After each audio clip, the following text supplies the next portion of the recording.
Bonsoir à tous, merci de nous suivre comme d'habitude. Bienvenue sur votre plateau pour votre émission hebdomadaire sur tout ce qui est entrepreneur. On vous l'avait promis, on va parler d'agriculture, mais avant, alors je sais que c'est rare, d'ailleurs on ne présente pas d'habitude de Prums lorsque nous avons une émission spéciale, mais aujourd'hui on a tellement de Prums à vous présenter.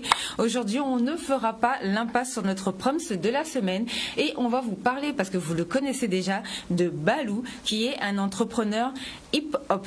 Alors il faut savoir qu'en ce moment, et c'est pour ça qu'on vous en parle, il a lancé le concours Wave Live Contest et d'ailleurs il y a eu des jeunes qui ont été sélectionnés pour les Outre-mer. Et pour la petite histoire, Balou a commencé il y a 10 ans en faisant de la danse de hip-hop, donc ce qu'on appelle du crump. On va vous montrer une petite vidéo, un petit extrait, vous allez voir où il est en train de danser avec un ami à lui, donc un jeune aussi qui est dans le hip-hop qui s'appelle Fuji, que vous avez déjà aussi entendu parler de lui. Et voici Balou il y a 10 ans, vous allez le voir, vous allez pouvoir retrouver cette petite vidéo sur ses réseaux sociaux. Donc vous allez sur YouTube et vous allez pouvoir voir un petit peu son parcours et découvrir Balou, parce que c'est vrai qu'on le connaît plus maintenant en tant qu'animateur, mais on ne sait pas qu'il a commencé, voilà, il a commencé dans le hip-hop avec la danse. Alors on a récupéré bien évidemment une petite vidéo que l'on va vous passer tout de suite afin que vous puissiez voir son parcours lorsqu'il était à Miami.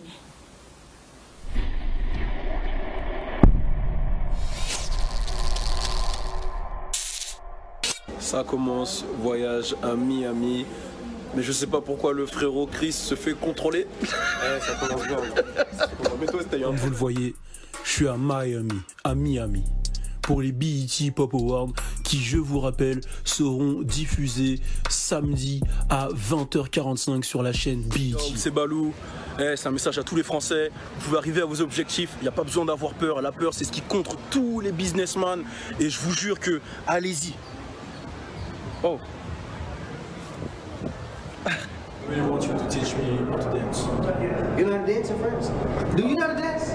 No, I want you to teach me because I don't know how to dance. Because I gotta see where you at first. I actually gotta see you dance. Oh. Alors voilà quelques extraits de l'animation qu'il avait faite lorsqu'il était à Miami par rapport à ce qui s'est passé sur la chaîne BET. Et donc French Plug, c'est sa chaîne. Alors il faut savoir qu'en ce moment, il a lancé, comme je vous ai dit, le concours. Vous pouvez toujours participer. Vous avez jusqu'au 15 janvier, donc n'hésitez pas à aller sur les réseaux sociaux, que ce soit sur Instagram, que ce soit sur Facebook, et vous cherchez French Plug ou bien vous cherchez Balou, French Balou, et vous allez tomber sur son compte Instagram. En tout cas, pour commencer cette émission, on va bien évidemment, puisqu'on ne change pas une équipe qui gagne, partir sur la phrase de motivation de Tony Jazz. Ta vie est le reflet de tes choix. Donc ta vie est le reflet de tes choix. Donc choisissez quelque chose et allez jusqu'au bout. On vous l'a dit pendant toute l'année, on a tout fait. Et bien sûr, on fait tout pour que vous puissiez aller jusqu'au bout, pour vous aider. On essaye de vous présenter au maximum nos acteurs économiques, que ce soit au niveau des chambres consulaires, que ce soit au niveau des institutions, la diète ou quoi. Et nous faisons en sorte que vous puissiez avoir le maximum d'informations pour pouvoir entreprendre en Guadeloupe. Avec nous cet après-midi, le président de la Chambre de l'agriculture de Guadeloupe qui va nous faire un point et surtout qui va vous souhaiter bonne année parce que c'est important l'agriculture chez nous. Bonsoir. Bonsoir Sabine. Alors est-ce que vous allez bien, monsieur Célin? Ça a l'air. Ça a l'air d'aller? Ça oui, ça va. Alors Patrick Célin, merci d'être avec nous cet après-midi sur ce plateau pour pouvoir parler un petit peu d'entrepreneuriat.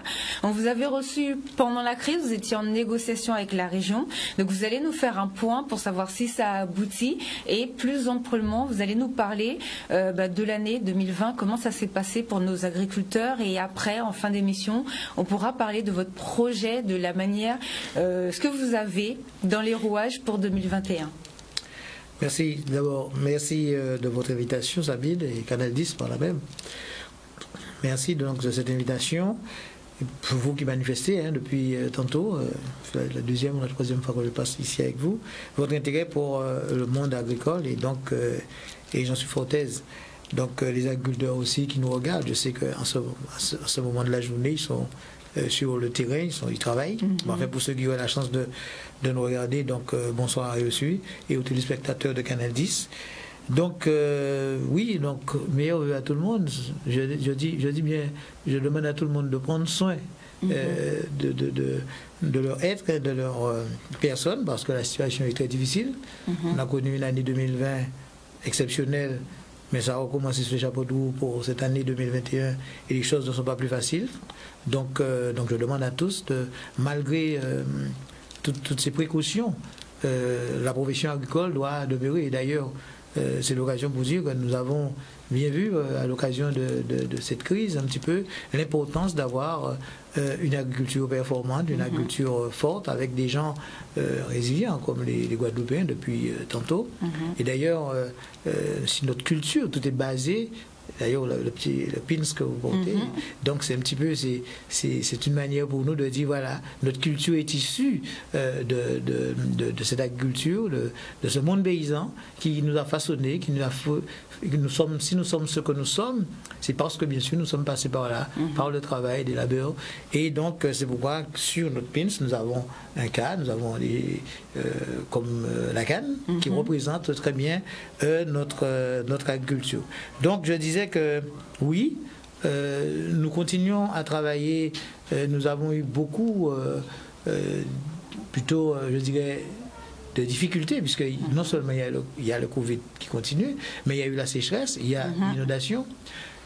Tous ces éléments ne sont pas favorables à un bon développement de la plante, puisqu'il s'agit de la physiologie de la plante, tout excès est nuisible, trop d'eau nuit, trop de soleil nuit.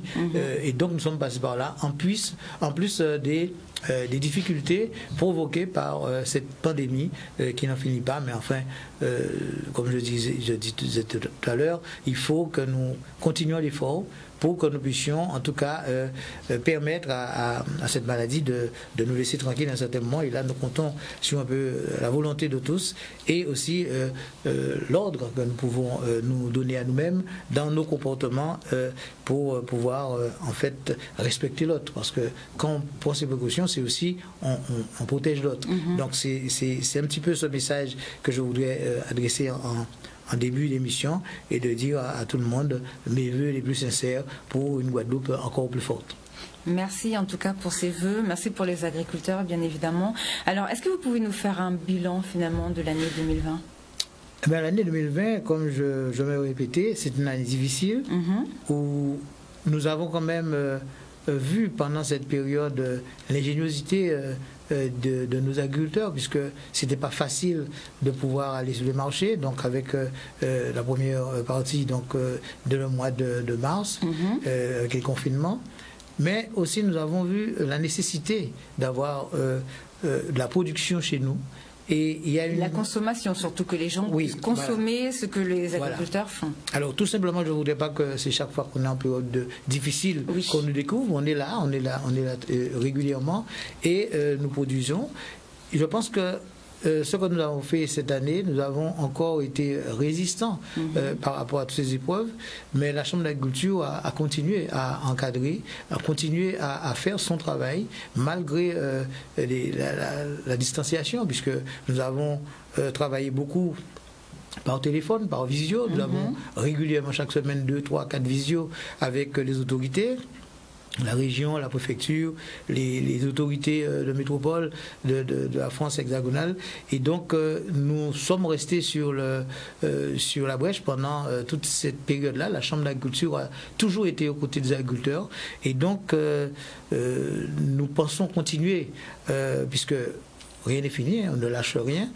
Et pour permettre quand même que cette agriculture puisse perdurer, pour que les agriculteurs ne se découragent pas, parce que je vous dis sincèrement, nous avons beaucoup de découragement, mais il faut une chambre consulaire à ces moments-là.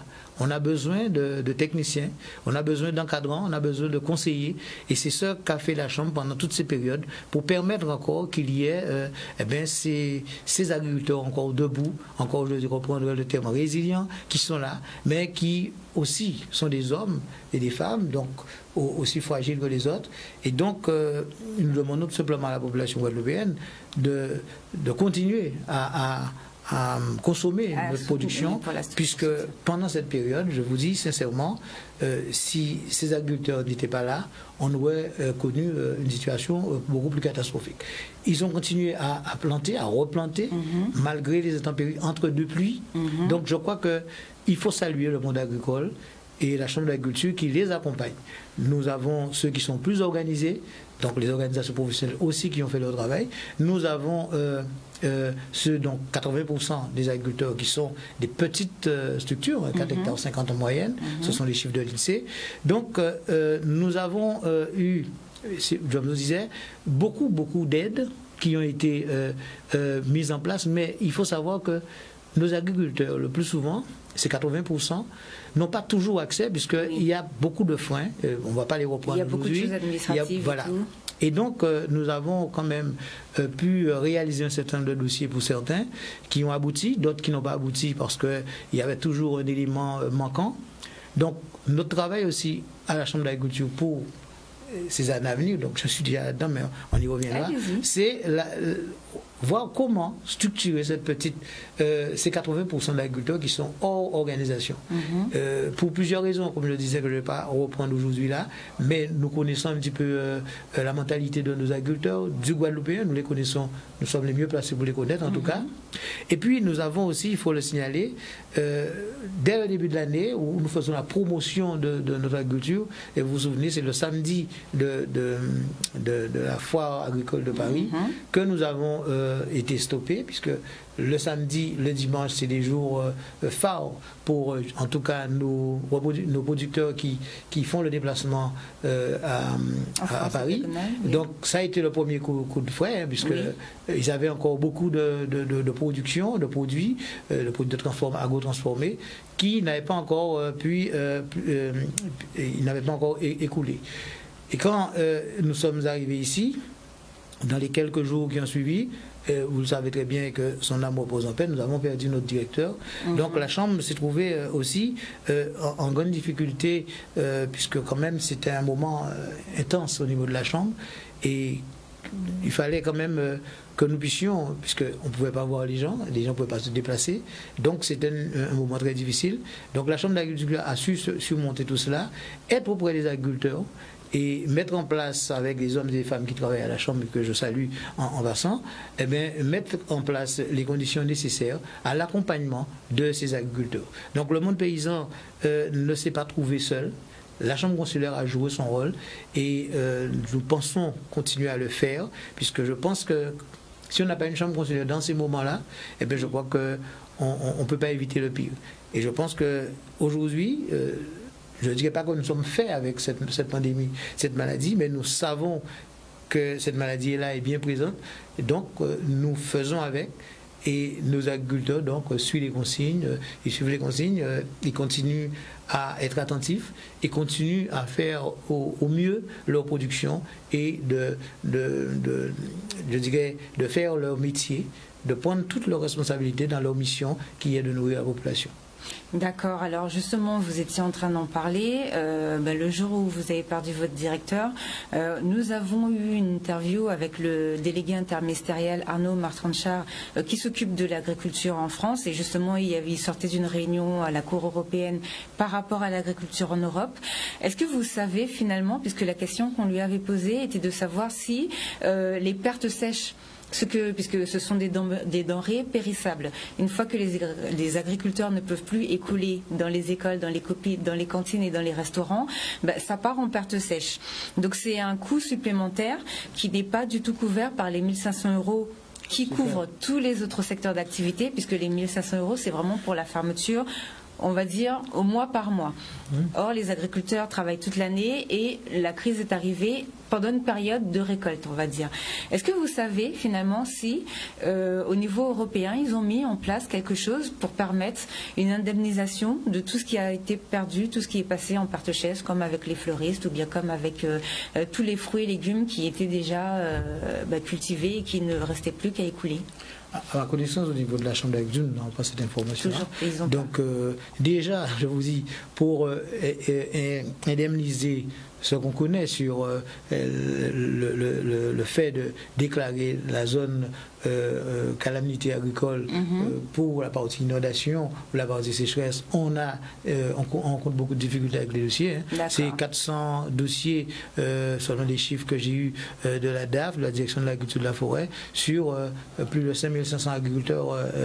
Donc vous voyez que c'est vraiment insignifiant. Donc ça veut dire qu'aujourd'hui, nous n'avons qu'une poignée de personnes qui seraient en capacité d'être éligibles à toutes ces aides. Parce qu'il y a des conditions, les conditions ce sont toujours les mêmes, être à jour à la MEXA, être à jour sur le plan fiscal, social, voilà. Donc, les agriculteurs n'arrivent pas toujours, parce que je vous dis sincèrement, avec chaque année, les mêmes choses qui se répètent, et les assurances qui ne sont pas, qui ne jouent pas le jeu. Oui. Donc nous sommes dans une période, nous sommes dans une situation très très difficile, et qu'il n'y a que la structuration qui pourrait nous amener à quelque chose, mais la structuration des petits, et aussi s'orienter. Et c'est ce qu'on va faire, structurer un petit peu ce que nous appelons le circuit court, allécher l'exploitant, faire ses courses, c'est-à-dire rendre, si vous voulez, ces exploitations des lieux de vie où il ne suffit pas que de planter, mais aussi il y a des échanges, il y a la partie sociale qui doit s'exercer aussi, puisque avec la pandémie, les choses ne vont pas s'arranger demain, même si nous avons le vaccin, mais en tout cas, la situation est cela. Si nous n'arrivons pas à une certaine organisation pour la petite agriculture, ce qu'on appelle la petite agriculture, l'agriculture de petite taille, où ils appellent au niveau de la PCA à petite échelle, en tout cas qui font quand même le paysage guadeloupéen, qui constitue 80% de nos agriculteurs. Donc c'est pas rien, ça veut dire que nous avons 6500, enfin moins de 7000 agriculteurs, en tout cas déclarés, et donc il est important, puisque ça crée l'équilibre aussi, l'équilibre social du pays. C'est-à-dire que ces 7000 personnes, ils sont suités, il faut compter environ 4 fois 7, 20, nous avons environ 20 000 personnes qui tournent quand même au niveau de cette agriculture, qui sont occupées et qui ne sont pas au Pôle emploi. Donc ça veut dire que nous avons ce rôle social que nous jouerons aussi, nous aurons un rôle économique bien sûr, mais il ne faut pas perdre de vue cela, et c'est pour ça qu'il faut maintenir cette agriculture, permettre à justement reprendre notre devise, hein, performance, résilience mais performance de notre agriculture et durabilité. Donc, ces trois éléments, nous allons les conjuguer pendant tout le reste de notre vie, puisqu'il s'agit de cela. Et en même temps, il se crée quelque chose aujourd'hui à partir de cette période. On a entendu, ça fait longtemps que nous le disions, mais le Guadeloupéen aujourd'hui a pris conscience, et beaucoup parlent de souveraineté alimentaire. Ah, ben donc, oui. Il faudrait peut-être s'y mettre. C'est une belle chose, mais là encore, il ne faudrait pas que... Vous savez, nous avons eu l'exemple de 2009. 2009, quand nous avons cette période de crise, nous avons eu des marchés, l'ouverture de beaucoup de marchés, donc les Guadeloupéens venaient. Et puis, une fois que c'était terminé, on a pu retourner dans les boîtes de conserve. Donc, il faut que cette conscience... qui est prise aujourd'hui, puisse perdurer et permettre, parce que nous avons quand même en Guadeloupe quelques collectivités, avec l'arrivée des communautés d'agglomération, il y a quand même des choses qui ont changé positivement, pas du que du mal de nos élus. Ils pensent quand même. Nous avons l'usine centrale dans le Nord-Grande-Terre, et c'est NBT, et c'est ça, oui, en tout cas le Nord-Grande-Terre, et nous avons aux abîmes avec le Cap Excellence, le parc agro. Pour tout cela, il va falloir qu'on s'organise, parce que on ne va pas mettre en place ces structures et pour que nos matières premières sortent d'ailleurs. Oui. Voilà, parce que nous trouvons entre deux feux. Hein. Nous avons la Caraïbe avec des produits défiant toute concurrence, mais nous avons aussi, en termes d'économie d'échelle, qui viennent de l'Europe et qui sont aussi à bas prix. Donc nous trouvons un sandwich.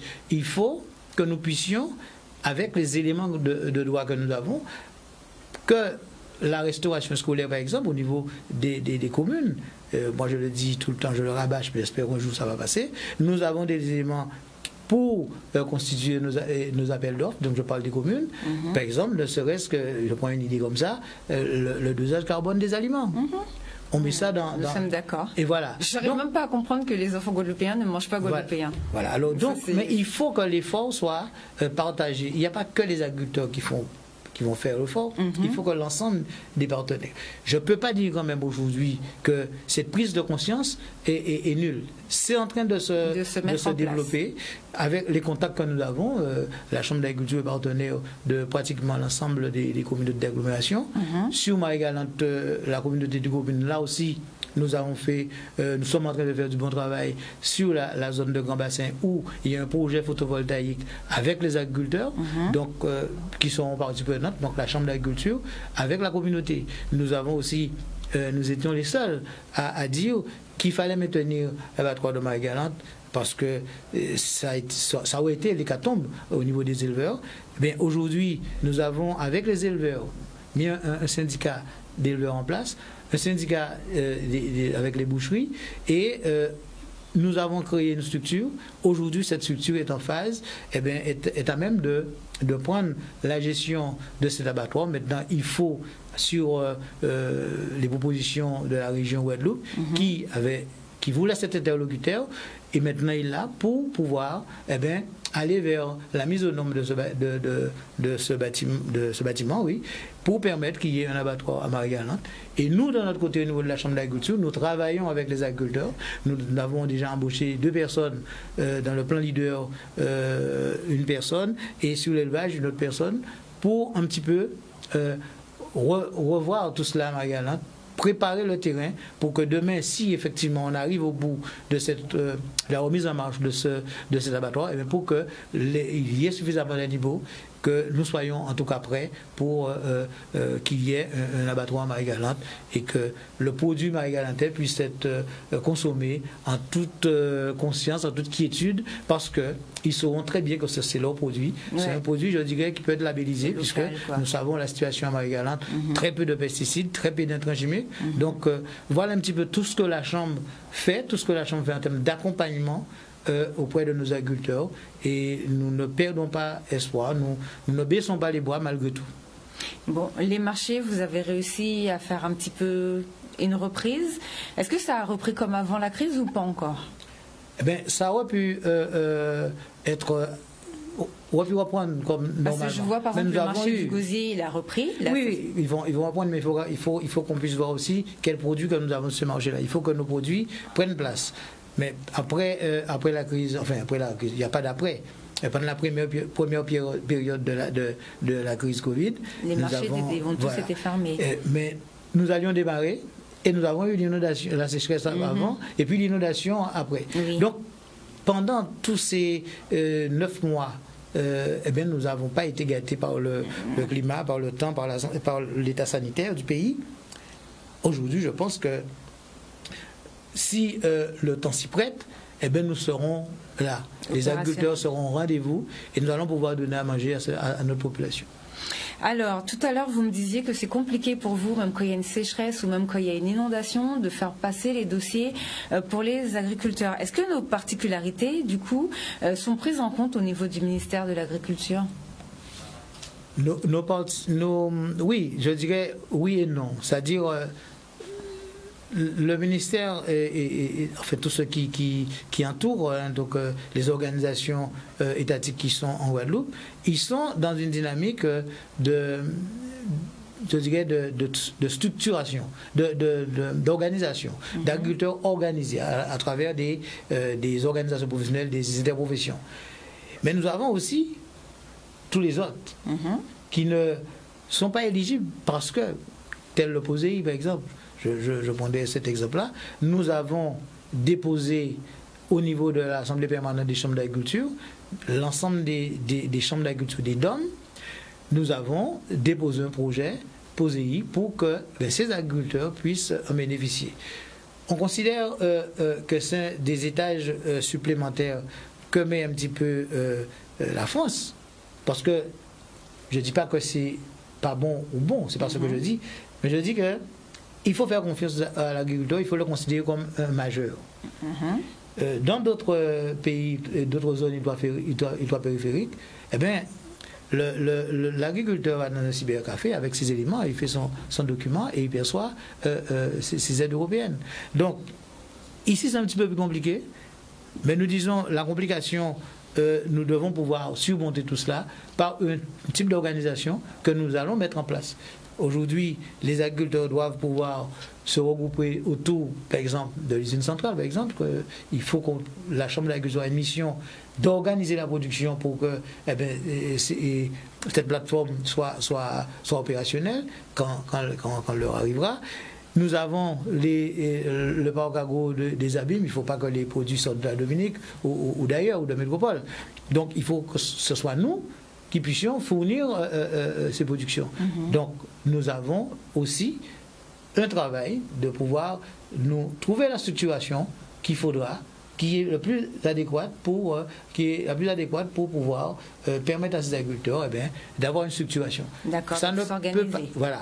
Et on est le cadre aujourd'hui, nous privilégions le circuit court, nous le disons, parce que ça va dans le sens du peuple guadeloupéen. C'est comme ça que nous fonctionnons. Mais ça n'empêche pas d'avoir une traçabilité. Oui. Ça n'empêche pas d'avoir une traçabilité. Et donc l'organisme Chambre d'agriculture est là pour cela, puisque nous connaissons l'ensemble de nos producteurs. D'accord. Alors, rapidement, est-ce que vous pouvez expliquer ce que c'est que le POSEI pour que tout le monde comprenne bien comme projet? Et ensuite, on arrivera sur l'Europe. En plus, vous en avez parlé. Le POSEI, c'est un programme optionnel spécifique pour l'éloignement et la solidarité des hommes. C'est-à-dire qu'on a estimé que nos productions sont concurrencées déloyalement par rapport à notre distance par rapport à l'Europe, en fait, et que à nos métropoles, et que ce soit pour les pays du Portugal, Madère, Canaries, de l'Espagne, et aussi la France avec les DOM, donc avec la Guadeloupe, la Martinique, la Guyane, et dans l'océan Indien, la Réunion, et aussi voir Mayotte à côté. Donc, ce plan a été mis en place dans ce cadre-là pour permettre, c'est une aide à la production, pour permettre que nous puissions être compétitifs sur le marché. Donc aujourd'hui, les organisations professionnelles bénéficient sur l'élevage, sur la banane par exemple d'exportation, les grandes productions en bénéficient. Nous avons aussi imposé sur la canne, mais c'est une aide au transport de la canne tout simplement, qui se situe autour de 2, 4, 5 euros. C'est une aide au transport. Donc, voilà un petit peu le POSEI. Qu'est-ce que c'est en réalité? C'est une aide européenne qui est gérée au niveau de chaque territoire, je dirais, faisant partie de l'Europe. Donc les Madère, Canaries, France. D'accord. Alors justement, quel avenir pour nos agriculteurs, puisque la législation change? Alors, je prends l'exemple, vous parliez de la canne, je prends l'exemple du sucre par exemple. Il faut savoir que bientôt en Europe, on ne va plus bénéficier de certaines avantages du fait d'être censé être français. Donc maintenant, lorsque notre produit va arriver, lorsque le sucre va arriver en France, par exemple sur le marché européen, il sera beaucoup plus cher que le sucre, par exemple, du Venezuela qui est à côté. Alors, déjà, si vous pouvez expliquer pourquoi, parce que ça fait quand même une dizaine d'années que les politiques se battent pour que les produits qui viennent des Outre-mer soient considérés comme des produits français.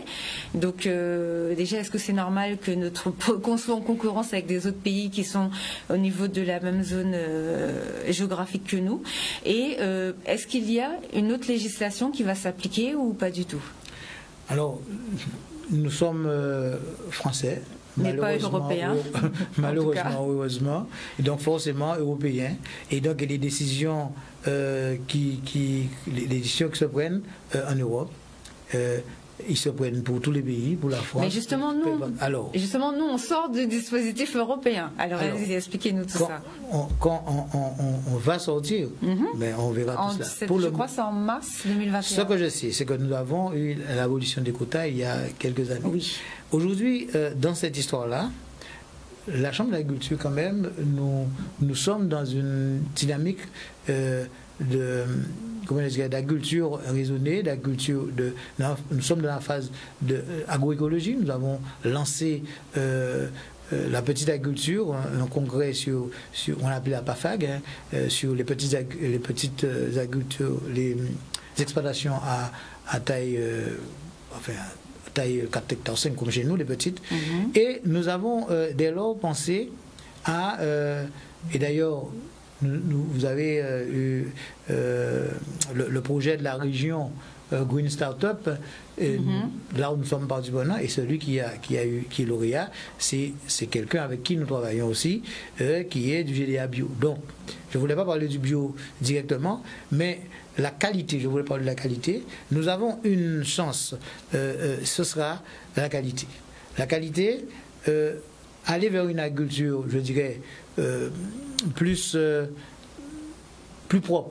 Voilà. Et je crois que ce combat-là, les Guadeloupéens l'ont commencé depuis tantôt. Oui, ça fait un moment que nos produits sont... Et nous avons cette porte de sortie, quoi qu'il arrive, passer par une agriculture. Maintenant, je ne sais pas si vous êtes au courant, nous avons beaucoup de projets, de petites structures qui veulent se mettre en place aujourd'hui en Guadeloupe, sur la canne, sur la distillation. Par exemple, pour monter en gamme au niveau du sucre, etc. Il faut diversifier l'offre sucre.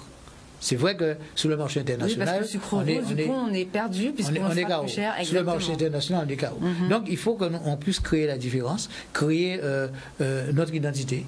Et je crois que nous sommes sur le pied de guerre. Rien n'est facile, on est conscient. Et quoi qu'il arrive, la Guadeloupe doit pouvoir trouver sa place. Alors je ne dirais pas en Europe dans un premier temps, mais d'abord ici. Nous sommes d'accord. Alors, et c'est ça la politique de la Chambre d'agriculture. Donc, pensez plutôt à la consommation guadeloupéenne. Locale et dans la Caraïbe. Nous avons un taux de pénétration de 20%, vous imaginez? Oui. 20%, c'est rien. Donc, nous avons quelques productions comme ça, comme le porc qui est autour de peut-être 80%, mais le reste, nous sommes, toute production confondue, à 20%. Je crois qu'il faut gagner notre territoire et nous avons de la marge, nous avons du temps pour le faire. Avant de penser à l'international. L'international peut, sur des niches, effectivement, on peut y aller, mais je dis d'une manière globale, la Guadeloupe, la Chambre d'agriculture est dans cette dynamique d'autres l'ont dit avant moi, mais la reconquête du marché local.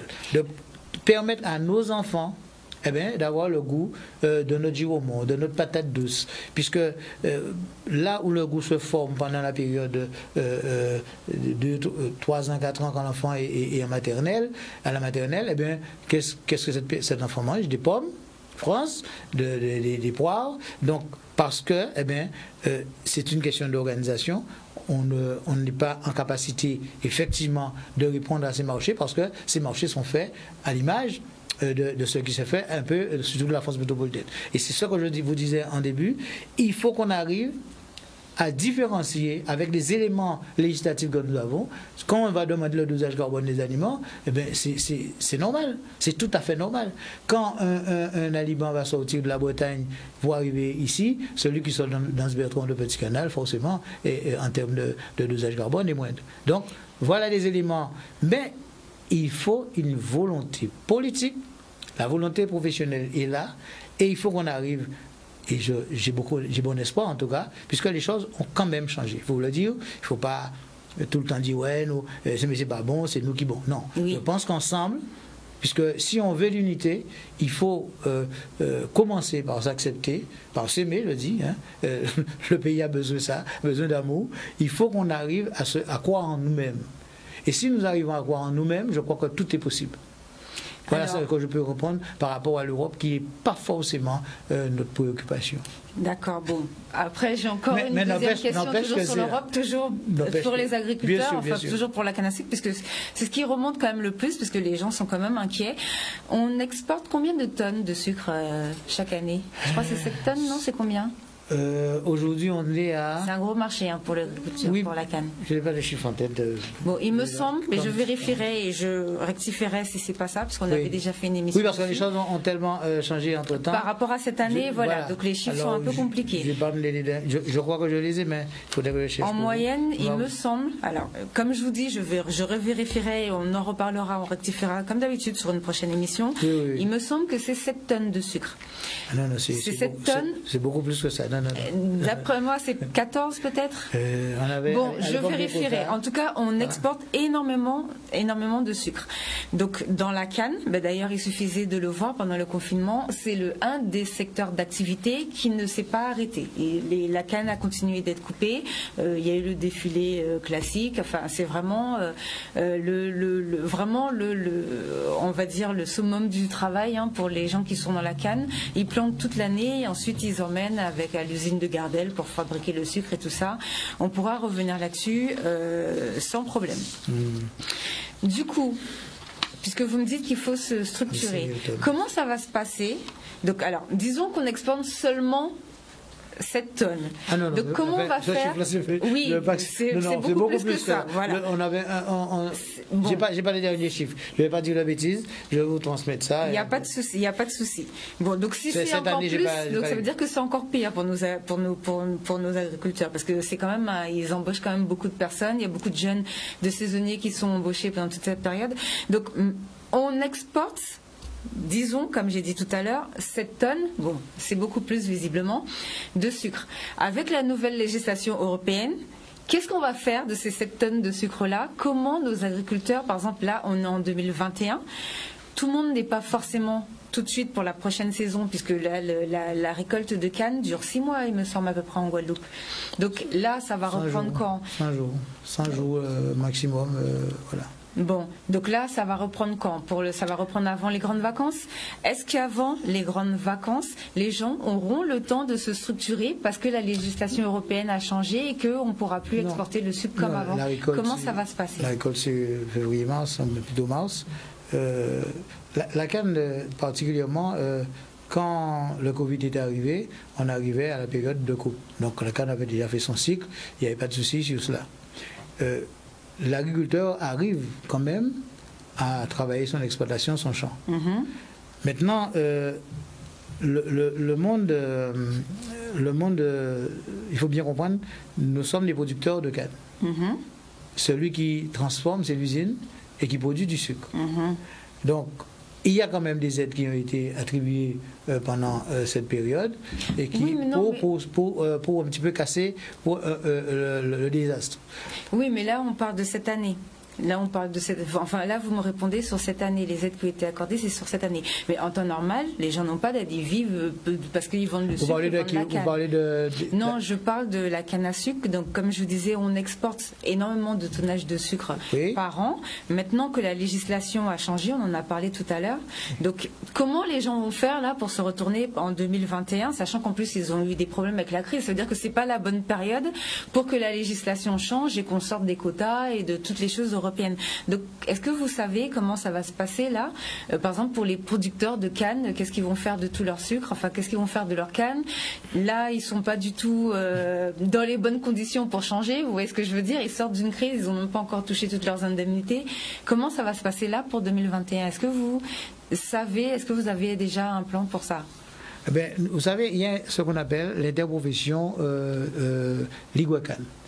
L'Iguacan s'occupe particulièrement de la canne. Vous savez, la Chambre d'agriculture, c'est une structure qui s'occupe un petit peu de l'agriculture de manière globale. Et nous avons des spécificités, donc l'Iguacan particulièrement s'occupe de tout ce qui concerne la canne. La Chambre avait cette compétence avant, donc depuis 5 ans, on n'a plus cette compétence. Mais ce que je peux vous dire, il faut bien faire la différence. Nous avons le producteur de canne et nous avons l'usine qui va vendre le sucre transformé. Oui, mais le sucre, c'est bien de la canne que l'usine achète. Mais ce que je peux vous dire, c'est que jusqu'à présent, il n'y a pas de modification dans le plan, dans les programmes de plantation de la canne en elle-même. Moi, je pense qu'aujourd'hui, l'usinier est en train aussi de réfléchir sur des marchés et cela, nous sommes dans un bascule parce que il faut savoir que on en parle un peu plus, c'est l'alternative du sucre bio. Oui, ça je sais. Alors, mais est-ce qu'aujourd'hui, ils ont les reins solides par rapport à la crise? Est-ce qu'ils sont déjà non, mais personne n'a les reins solides. Non, personne n'a les reins solides par rapport à cette crise. Est-ce qu'ils sont Ce sera une période difficile. Puisque la date était déjà annoncée, effectivement, mais on sort d'une crise où ça a été un petit peu compliqué pour tout le monde.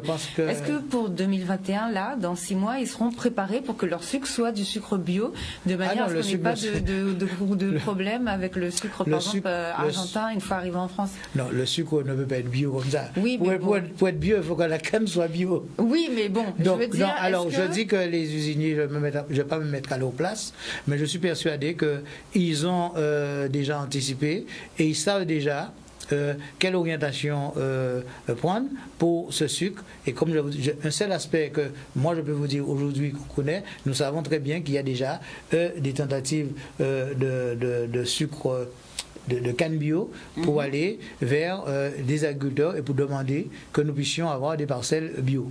Donc ça, c'est la première alternative. Après, il y en aura certainement d'autres, c'est pas dans le secret des dieux. Je ne connais pas tout, mais certainement, ils sont déjà... je suis persuadé...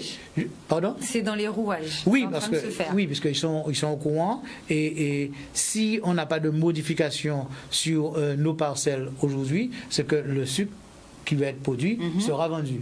Et puis, après, on verra...